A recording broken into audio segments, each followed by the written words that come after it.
오늘 이 새벽에 함께 보실 말씀은 신명기 24장 5절 한 절 말씀만 보겠습니다. 신명기 24장 5절 우리 한 절 말씀을 함께 합독하겠습니다.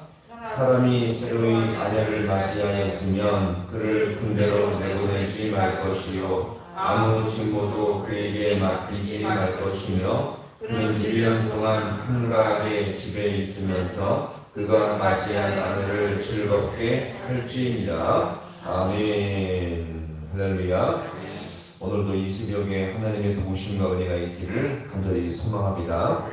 오늘 이 본문 5절의 말씀도 결혼과 관련된 내용인데 따로 살펴볼 필요가 있습니다. 오늘 이 본문의 말씀은요, 신혼부부에 대한 규정입니다. 이스라엘 백성이 장차 가나안 땅에 들어가서 이제 전쟁을 준비했을 때 이제 막 결혼한 신부부를 보존해 주라는 그런 내용으로서 오늘 이 본문이 말씀을 하고 있습니다. 다시 한번 같이 읽어보겠습니다. 시작. 사람이 새로이 아내를 맞이하였으면 그를 군대로 내보내지 말 것이요 아무 직무도 그에게 맡기지 말 것이며 그는 1년 동안 한가하게 집에 있으면서 그가 맞이한 아내를 즐겁게 할지니라. 아멘. 자, 이제 막 결혼해서 가정을 썼는데 남자를 바로 군대로 보내버려서 만약에 남자가 죽었을 경우에는 그 가정과 아내는 어떻게 된다고요?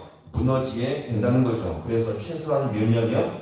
1년은 마음껏 살도록 이렇게 허락해 주라고 여기서 말씀을 하고 있는 것입니다. 자, 결혼이 무엇일까? 자, 결혼이 무엇일까요? 이 결혼은 하나님께서 창조 질서 가운데 주신 가장 소중하고 아름다운 질서임을 여기서 볼 수가 있습니다. 한 남자와 여자가 만나서 이제 서로 간에 사랑하며 의지할 뿐 아니라 그들을 통해서 믿음의 자손을 이어가기 위한 너무나 중요한 만남이요 영적 관계임을 볼 수 있습니다. 그냥 서로 간에 좋아서 만나서 그냥 사는 것이 결혼이 아니라 그 만남을 통해서 영적 자손이 점점 이어지는 것, 이것이 바로 결혼의 중요한 원리임을 볼 수 있고요. 하나님께서도 처음에 천지를 만드신 다음에 아담을 지으시고 참으로 좋아하셨지만 아담이 혼자 있는 것을 주님께서 어떻게 보셨습니까? 좋게 보이지 않으셨죠. 자, 그래서 한 사람을 더 만든 것이 누구입니까? 하와였죠. 여자이며 하와였습니다. 즉 하나님께서 하와를 만드신 것은 남자와 여자가 서로 의지하며 잘 살도록 하기 위함임을 여기서 우리 볼 수 있고요. 오늘 이 본문에서도 하나님은 이제 막 결혼한 부부들로 하여금 행복한 가정생활을 할 수 있도록 주님은 이 모든 것을 배려하게 되었던 것입니다. 사실 우리나라는 문화 가운데 유교와 불교 문화의 영향을 많이 받아서 한때 부모님들 앞에서는 자식이 막 결혼하면 어떻습니까? 서로 좋아하는 티를 내지 않도록 했죠. 왜요? 이것이 예의다. 이것이 예를 지키는 명목하에 꾹 참고 부모들에게는 아무리 서로 간에 좋아도 꾹 참고 지내는 것을 이것이 예절이라 이렇게 여기면서 살아왔습니다. 마치 결혼한 자식들은 부모에게 그런 모습을 보이는 것은 심지어 부모에게 예의가 아니요 심지어 부모를 무시하는 것처럼 생각되기도 했던 것을 우리가 볼 수 있습니다. 그런데 이 모든 것들은요 별로 성경적으로 썩 좋은 문화가 아닙니다. 오히려 그것은 정상적인 것입니다. 서로 좋아하고 함께 같이 사랑을 같이 이렇게 뭔가 그 부모들에게 종종 보이는 것은요 이것은 정상적이고 당연한 것이거든요. 그런데 마치 이것이 예의가 없는 것처럼 보이는 것은 오히려 비성경적인 모습임을 우리가 볼 수 있고요. 자, 이렇게 부부가 서로 간에 사랑하고 신뢰하며 살아가는 이 모습은요 그 부부 안에서 태어난 아이들에게도 가장 좋은 교육이 될 수 있음을 기억하시기 바랍니다. 남편과 아내가 서로 사랑하고 신뢰하며 살아가는데 자식들 보기에도 아닌 척하며 숨기며 살아가는 때가 있었는데 이것도 사실 별로 좋은 모습이 아니고요. 오히려 부모들이 자식들을 어떻습니까? 부모들은 오히려 자식들을 대놓고 안아주고 이뻐해주는 모습이 보였지만 사실 부부가 서로 신뢰하며 사랑하는 모습을 자식들에게는 잘 보여주지 않을 때가 참으로 많이 있죠. 오히려 이런 것들은 성경적으로 더 좋은 모습이 아니고요. 오히려 부모들이 더욱더 같이 함께 사랑하며 신뢰하는 이 모습을 보여줄 때에 아이들이 그 안에서 가장 좋은 신앙 교육과 부모의 참된 모습을 거기서 보면서 나도 나중에 저렇게 살 것이라는 그런 영적인 교육을 받을 수가 있음을 여기서 우리가 볼 수가 있는 것입니다. 그러니 의도적으로 막 숨기고 이것을 감추며 사는 것이 이것이 미덕이 아니라 그냥 자연스러운 삶의 모습으로 함께 보여주며 나갈 때에 이것이 가장 합당한 모습을 여기서 우리가 볼 수가 있는 것입니다.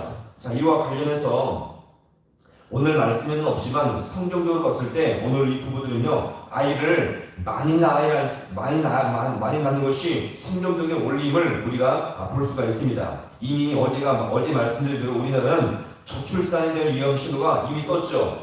0.79명, 한 가정 속에 0.79명밖에 낳지 않는, 한 집안에 한 명도 낳지 않은 그런 심각한 통계가 나왔습니다. 2명 너무 벅차고 힘들다는 거죠. 왜 그렇습니까? 먹고 살기 힘들어서 그 다음에 한 명도 힘들다. 그러니 2명 너무 버겁다는 그런 이 삶의 환경의 어려움을 호소하고 있는 것입니다. 자, 그러면 이것은 안 믿는 자들이야 지금 자신에게 닥친 현실과 상황을 감안했을 때 도저히 나을 수 없는 상황이라고 말할 수가 있겠지만, 믿는 자들은 분명히 기억하시기 바랍니다. 이 폐역하고 어두운 세상 속에서 아이를 열심히 낳을 뿐만 아니라 그 아이들이 다음 세대를 이어갈 수 있도록 하는 것이 바로 우리 믿는 부모의 세대의 사명임을 우리가 잘 기억하시고요. 우리 자녀에게 그런 영적인 자녀 출산의 그런 원리를 항상 신경 수 있기를 간절히 소망합니다. 만약에 아이를 낳을 수 없는 상황이라면 어떻게 해요?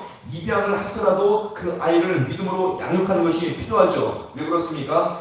믿는 자들은 자신들만 잘 살 뿐만 아니라 내 자녀와 내 후손들이 믿음으로 잘 살 수 있도록 그것을 책임지며 이것을 붙드는 것이 부모의 사명임을 여기서 우리가 볼 수가 있는 것입니다. 내 자신도 끝까지 믿음을 잘 지키는 것이 중요하겠지만, 나를 통해서 그 부모들을 통해서 그 자녀와 그 모든 후손들이 믿음 안에서 하나님을 경외하며 그 부모들을 통해서 진짜 신앙의 교육을 끝까지 붙드는 것이 바로 참된 신앙의 사명임을 여기서 우리가 볼 수가 있는 것입니다. 그래서 우리 모든 귀한 믿음의 부모들은 그냥 아이를 낳을 수 없는 상황이라면, 심지어 우리가 정말 만약의 경우에는 입양을 하더라도 그 아이를 믿음으로 양육해서 한 명이라도 주님 나라의 백성으로서 함께 이것을 소유해서 이것을 확장해서 더욱더 주님의 나라가 확장될 수 있는 그런 귀한 사역에 모두가 기여할 수 있는 우리 모두가 될 수 있기를 간절히 소망합니다. 그래서 결론은 무엇이겠습니까? 믿음의 부모들은 믿음의 자손을 많이 만들어서 신앙이 계속적으로 이어가게 해야 한다는 것입니다. 절대로 믿음의 부모는요, 자녀 때에서 믿음이 끊어지지 않는 그런 안타까운 상황이 벌어지지 않도록 열심을 다해서 주님의 은혜가 나를 통해서 그 자녀에게 이어지게 주님께서 역사하여 주어져서 간구할 수 있는 우리 모든 성도가 되어서 우리의 믿음, 우리의 신앙이 될 뿐만 아니라 우리의 자손과 모든 후손들에게 하나님의 귀한 신앙이 흘러들어가서 모든 가정 속에 주님의 귀한 역사가 있는 우리 모든 귀한 가정들 될 수 있기를 주님의 이름으로 간절히 축원합니다. 기도하시겠습니다.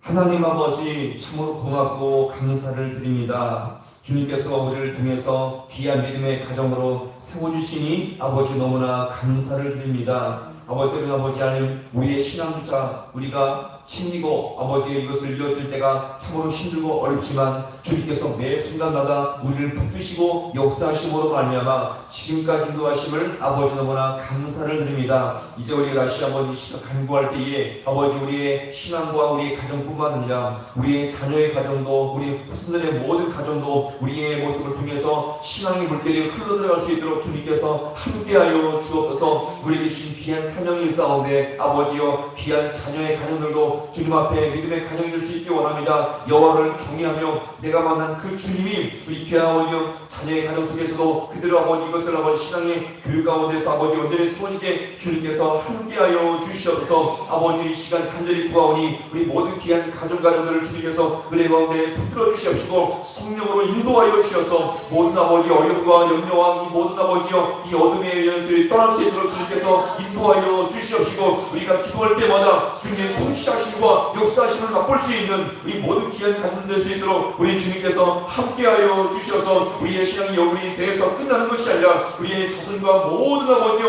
후손들과 가정까지 이어짐으로 말미암아 믿음의 아버지여, 믿음의 아버지 아니 이 중심이 믿음의 씨앗이 끝까지 이어짐이 연결될 수 있는 복된 역사가 임할 수 있도록 우리 주님께서 함께하여 주시옵소서. 모든 것 주님 앞에 간절히 바라고 예수님의 이름으로 기도하옵나이다. 아멘.